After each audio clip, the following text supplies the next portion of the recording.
Depuis l'ouverture des marchés de l'électricité et du gaz naturel, vous êtes un peu perdu. Avec ce magazine, nous allons vous aider à comprendre les offres des différents fournisseurs, vous guider dans vos démarches et vous dire comment faire en cas de litige. C'est juste une question d'énergie.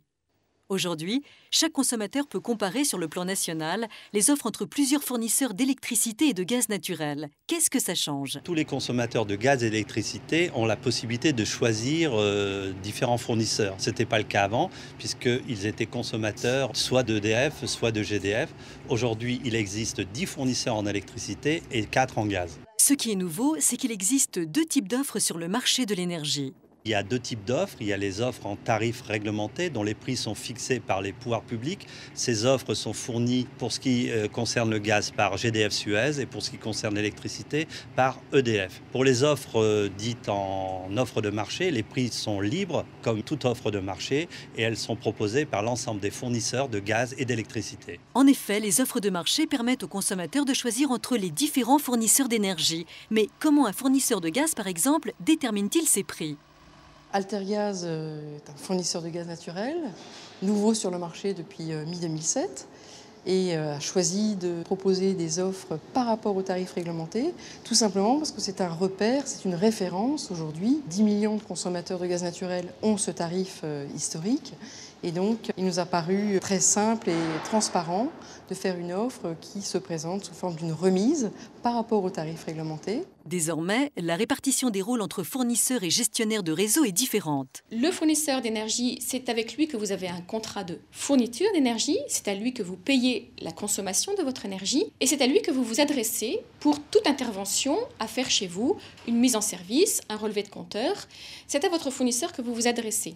Les distributeurs acheminent l'électricité ou le gaz naturel depuis le site de production jusqu'à votre domicile, à travers des câbles électriques ou des canalisations souterraines pour le gaz. Comprendre sa facture, régler un problème ou encore changer de fournisseur d'énergie sont les questions auxquelles sont confrontés tous les consommateurs. Audrey s'occupe de gérer les factures et elle aimerait avoir quelques explications.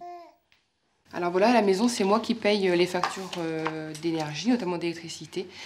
Et en fait, il y a beaucoup de chiffres indiqués et on n'y comprend pas grand-chose. Et ça serait quand même intéressant qu'on puisse me l'expliquer.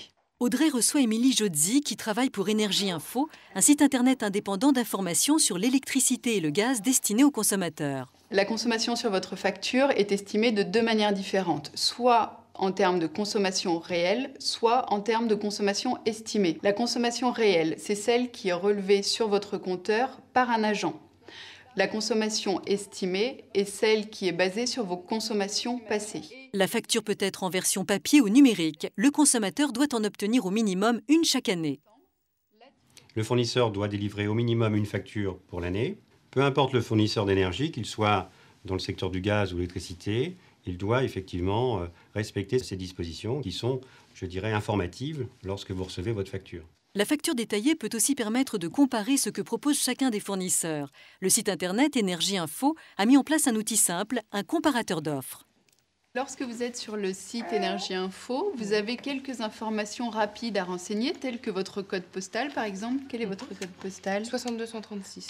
Pour ensuite accéder au tableau de résultats qui vous permet d'identifier toutes les offres disponibles sur votre commune. Jimmy habite un grand appartement. En regardant de près sa dernière facture d'électricité, il a été très surpris. Bien sûr, ma dernière facture d'électricité, je me suis rendu compte que mon fournisseur d'énergie m'avait facturé bien plus d'électricité que je n'en avais consommé. Et je me retrouve avec une différence d'environ 600 € par rapport à la dernière facture, alors que je n'ai aucunement changé mes habitudes. Patricia Fouché, juriste à l'Institut national de la consommation, se rend chez Jimmy pour lui expliquer les démarches dans ce type de situation. Dans le cas de Jimmy, il faut s'adresser au fournisseur.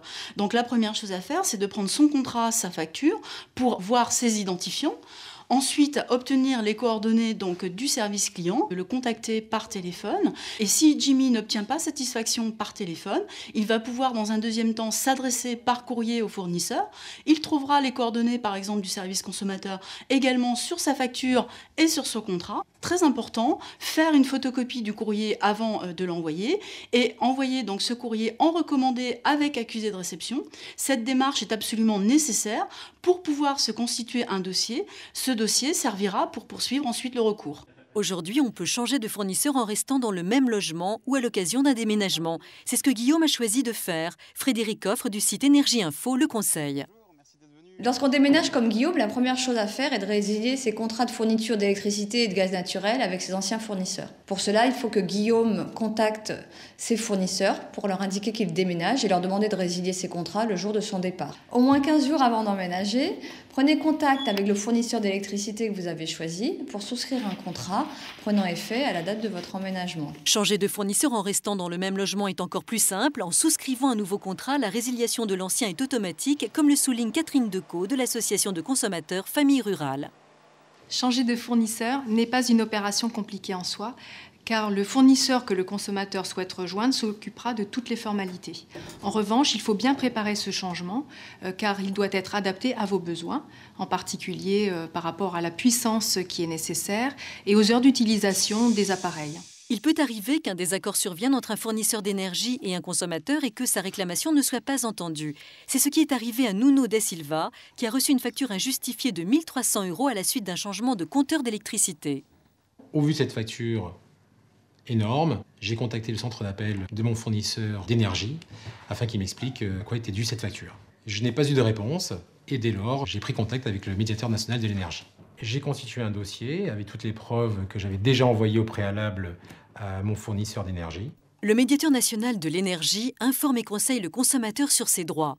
Il propose des solutions aux litiges qui peuvent exister entre fournisseurs et consommateurs de gaz ou d'électricité.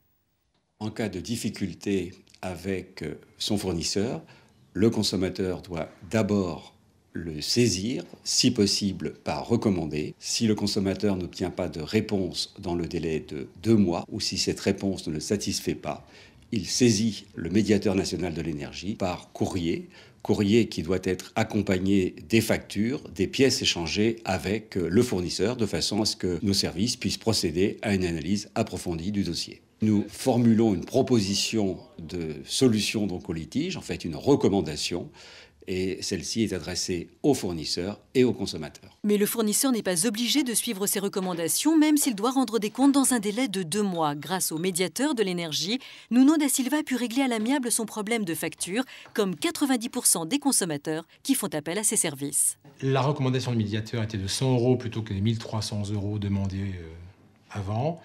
Et en bout du compte, j'ai même eu un avoir de plus de 90 € de mon fournisseur d'énergie.